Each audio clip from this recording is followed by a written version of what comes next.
Jesus offers his disciples, which means also us, spiritual freedom and power for restoring broken or injured, damaged relationships.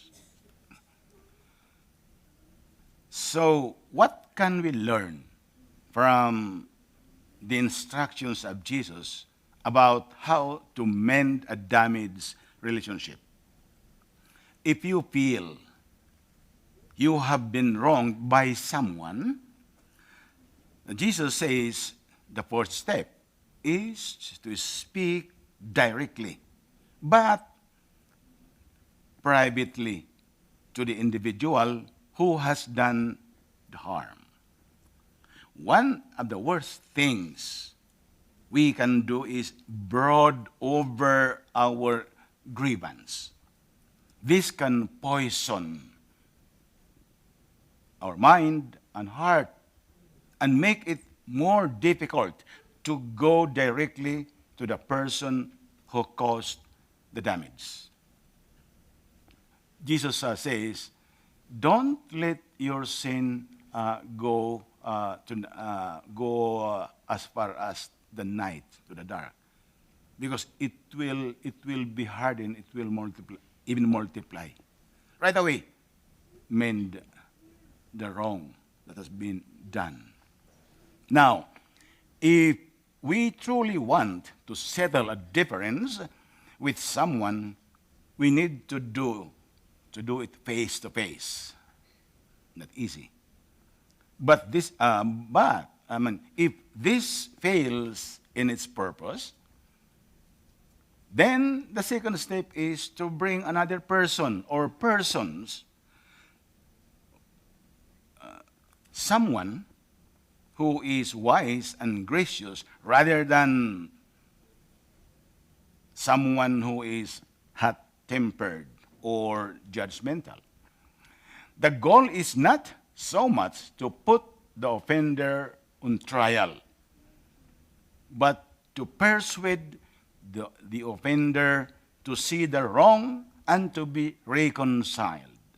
And if this fails, then we must still not give up, but seek the help of the Christian community.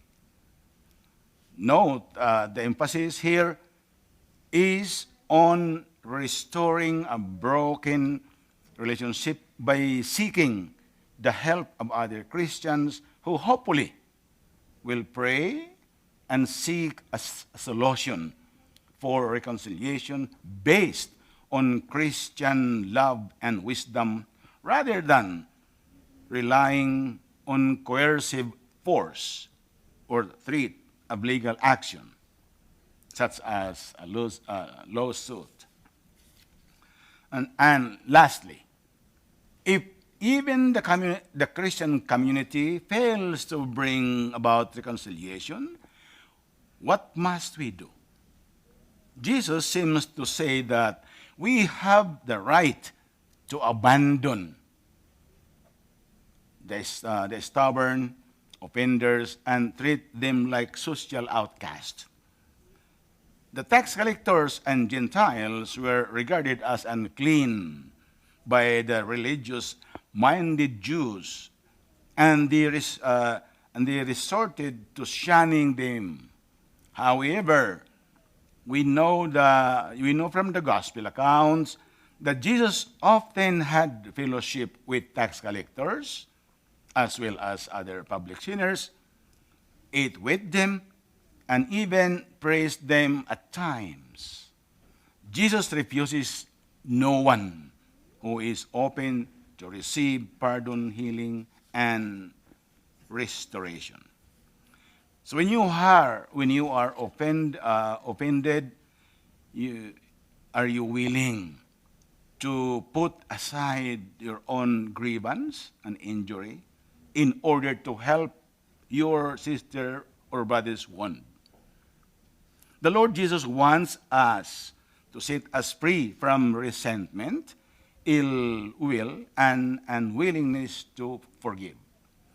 The love of Christ both purifies and sets us free to do good to all, even those who cause us grief. The call to accountability for what we have done and have failed to do is inevitable and can't escape it, both in this life and at the day of judgment when the Lord Jesus will return. But while we have the opportunity today, we must not give up on praying for those who cause us offense or harm. With God's help, we must seek by all means to make every effort to win them with the grace and power of God's healing love and wisdom.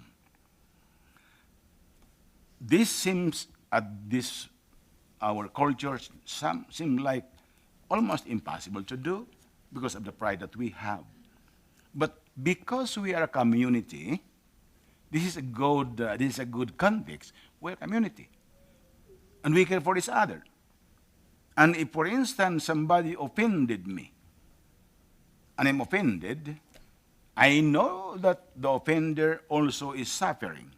And because he or she is my brother or sister, even if I am the one offended, I still have to do all my power to reconcile with the offender. But what we sometimes, or oftentimes, what is our stand, those who are offended, we say, let him or her come to me and ask for forgiveness. And suppose that offender will not do that. What will you do? What will you do? And that's why Jesus says, the first person to do the initiative is the offended person. Because that offender won't care.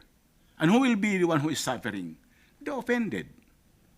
He is offended, harmed by somebody else, and by broadening the grievance and the harm, then we are the ones who are suffering. And Jesus wants us to get out of this suffering to make us free.